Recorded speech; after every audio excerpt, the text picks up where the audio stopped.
अगर मैं आपको कहूं कि एलआईजी से बुरी तरह से हारने के बाद भी सीएसके 100% क्वालिफाई करेगी, प्लेऑफ में जाएगी, लेकिन कैसे जाएगी? जी हाँ, आपने सही सुना, सीएसके 100% जाएगी क्वालिफाई, लेकिन करना क्या होगा? सीएसके 3 समीकरण के हिसाब से वो जा सकते हैं प्लेऑफ में। अब 3 समीकरण कौन से हैं मैं आपको बताऊंगा, लेकिन मैच नंबर 59 में एलआईजी से बुरी तरह से हारी है, 7 विकेट से बड़ी हार आई है। ऐसे में बिना खेले ही सीएसके की ये बड़ी हार के बाद आरआर ने एक पायदान की छलांग लगाई है, उसको बड़ा फायदा मिला है और यहाँ आरआर के नेट से कम हो गया है सीएसके का, इसी वजह से आरआर से नीचे आई है सीएसके, यानी कि हार गई, एक पायदान नीचे खिसक गई है। सीएसके की हार के बाद यानी कि मैच नंबर 59 के बाद आईपीएल 2026 का पॉइंट टेबल देखेंगे।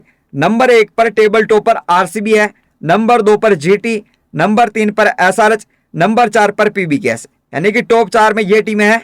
नंबर 5 पर आरआर एक पायदान ऊपर आई है, जैसे सीएसके बुरी तरह से हारी है तो उसका एनआरआर कम हो गया। नंबर 6 पर है सीएसके, नंबर 7 पर डीसी, नंबर 8 पर केकेआर, नंबर 9 पर एमआई, नंबर 10 पर एलआईजी। अब डीसी, एमआई, एलआईजी इनका तो पत्ता कट गया, लेकिन इंपॉर्टेंट यह है कि सीएसके को क्या करना होगा ताकि वो प्लेऑफ में पहुंच जाए। देखो, सीएसके के आगे 2 मैच बचे हैं और अगर ये 2 मैच इसको जीत भी चाहिए 2, क्योंकि तभी इसके 16 अंक हो जाएंगे। फिर तो दोनों के दोनों ही मैच ये जीतती है तो 16 अंक हो जाएंगे, 16 अंक के साथ ये क्वालिफाई कर जाएगी, प्लेऑफ में पहुंच जाएगी।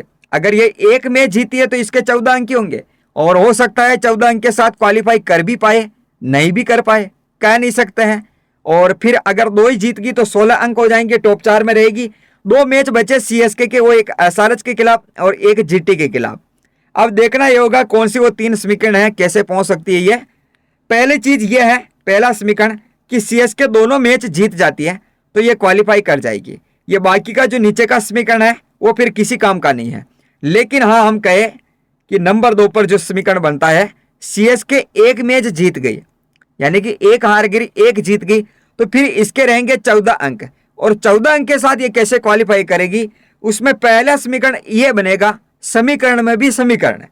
पहला समीकरण ये कि आरआर अपने तीनों ही मैच हार जाए, ठीक है। और अगर आरआर तीनों के तीनों ही मैच नहीं हारती है, यानी कि एक ही हारती है, 2 जीत जाती है, ठीक है, 2 मैच जीत गई आरआर या फिर एक जीत गई, तो वहां क्या होगा?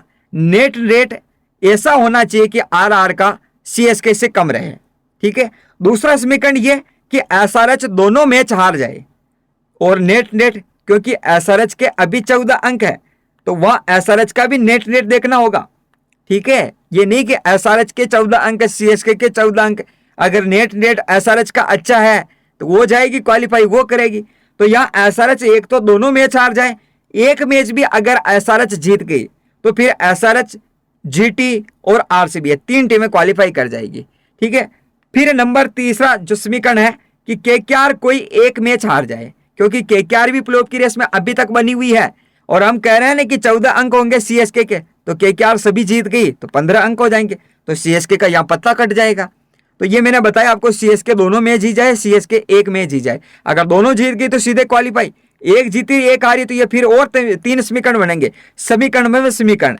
लेकिन अब कन कहे, यूं कहे कि सीएसके दोनों मैच हार गई तो क्या होगा? तो फिर भाई ये घर जाएगी, बाहर हो जाएगी, यानी कि सीएसके को या तो दोनों मैच जीतने, अगर दोनों मैच नहीं जीती, अपने खुद के दम पर नहीं जाती प्लेऑफ में, तो फिर सीएसके एक जीती एक हारती तो 14 अंक होंगे, फिर दूसरी टीमों के ऊपर डिपेंड रहेगी। अब आपको क्या लगता है कि कमेंट करके जरूर बताना, आपको क्या लगता है कि सीएसके प्लेऑफ में जाएगी या नहीं? आगे जो 2 मैच बचे हैं उनमें से कितने मैच ये जीतेगी? कमेंट करके अपनी राय जरूर देना।